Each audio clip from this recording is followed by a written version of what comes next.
Hi, everyone. We are going to talk a little bit about our virtual art studio this week.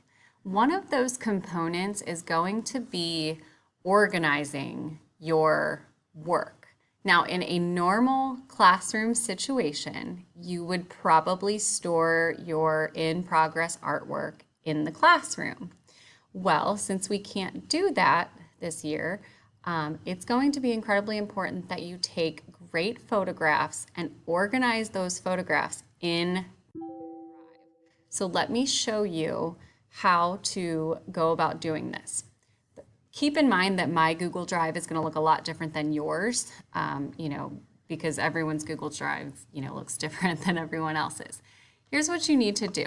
Start by clicking New Folder.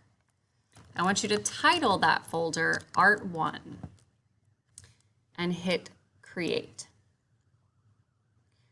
Okay, your Art 1 folder will show up, and I need you to double click it so that you can start to create folders inside. Click New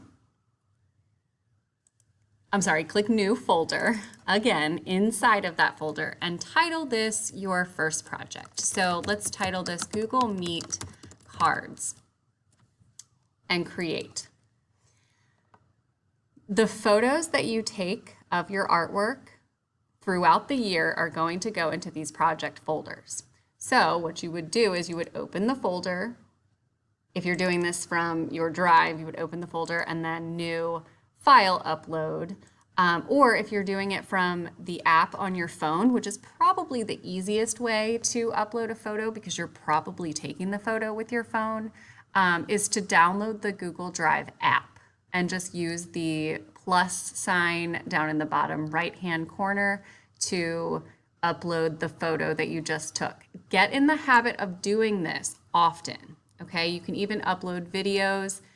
Again, the Google Drive app is probably the easiest way to upload your photos. So I'm going to go back in here, my Art 1 folder, and I'm going to create a new folder for the next assignment you will be working on, and that is My Hand of Imagination. So I'm going to create that folder. As you work on My Hand of Imagination, please be putting your photos in this folder. I also need you to make sure that your Art 1 folder is shared with me. So you are going to click on Art 1 and hit share. Please type in lindsay.anderson@fcps.org and make sure this down here is clicked so that anybody in Frederick County Public Schools can see it. Then just hit done and it will be shared with me. This is going to be an incredibly large piece, an incredibly important piece of our classroom so that I can see your progress. Okay, please message me if you have any questions.